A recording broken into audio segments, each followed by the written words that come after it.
Russians vote this weekend on whether to return Vladimir Putin to the presidency. Putin, of course, had to stand down after serving 2 terms, but after a gap as Prime Minister, he's entitled to seek a return to the top job at the Kremlin. Welcome to this special edition of Agenda, and joining me to discuss Putin's prospects is Stratfor's chief Eurasia analyst, Goodrich. Lauren, there's no doubt he's going to win, is there? Well, I wouldn't say that there's any doubt that he'll win, but I think it's important on how he wins, whether he wins by just scraping by with majority or if he actually gets a decent amount, close to 60 or even above % of the poll.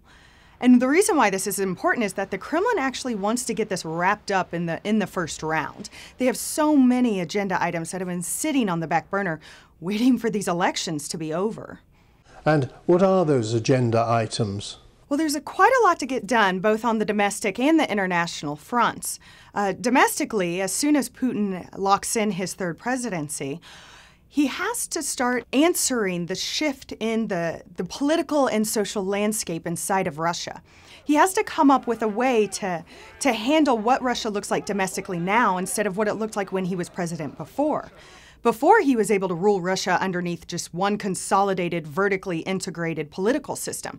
That's not the Russia that they have today. And so Putin will have to come up with a strategy on how to handle this new Russia that is much more diverse and much more outspoken. Putin also has to look ahead for Russia. There's quite a big concern about Russia economically. Putin hasn't been able to answer or come up with a strategy for the country with a giant financial crisis next door on how it will affect Russia and how Russia will be able to maintain a stable economy for years to come with the European financial crisis taking place, which is starting to ripple through Russia. So Putin has domestically quite a lot to do as soon as he becomes president. So it's not going to be easy as soon as this starts. What will be his immediate policy strategies? Well, immediately it will have to be the social political landscape and the economic situation facing Russia. After that, he will be able to actually start to think about Russia in the world and Russia's foreign policy, in which he has quite a large and diverse agenda which he wants to accomplish in the coming years. But this won't be anything he has to tackle immediately, though he will start to come up with a strategy in the upcoming months. Have you any idea what that international strategy will be?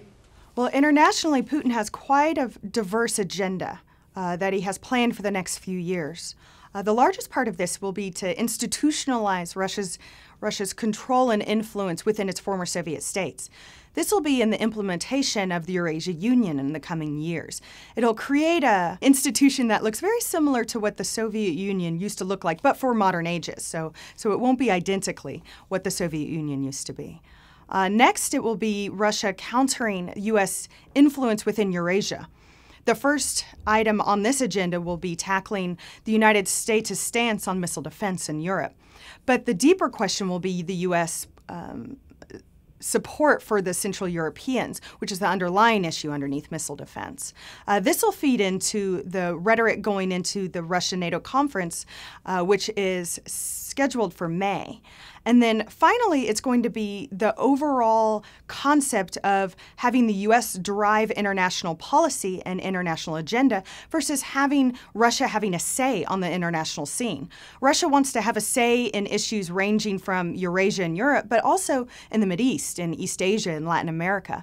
Russia doesn't want the United States to be the only one with a say anymore. In all of this, you've not mentioned Iran, which is a fairly important country.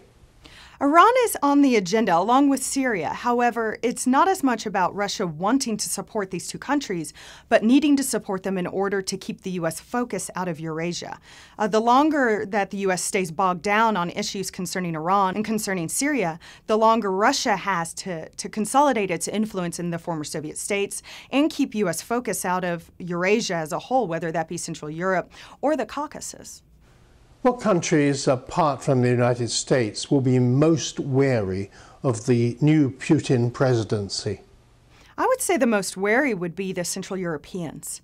The Central Europeans know that Putin has a very steady focus on them as being the new chessboard between the United States and Russia, that the Central Europeans will be the battlegrounds on Russia trying to push U.S. support and influence in Central Europe, whether that be U.S. support militarily or politically.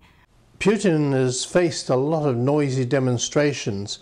Once he's installed, will these demonstrations continue? Well, there will definitely be more demonstrations. Protests are already planned for March 5th and March 11th. I would expect protests to continue for at least through March, if not a few more months. The leader of the largest movement within the anti-Kremlin opposition is blogger Navalny, who has stated that him and his group will not be accepting the presidential polls, no matter who comes out. But the problem is that this isn't a strategy. It's not a strategy to simply not accept the polls and just continue protesting. The reason why is because these protests, for the most part, have been Kremlin sanctioned. The Kremlin has allowed these protests to take place. They've given them permits and security. They've allowed the protesters to be on the streets.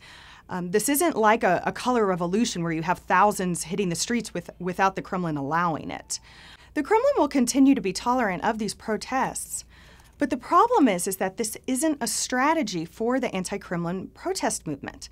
They haven't made any effect inside of Russia.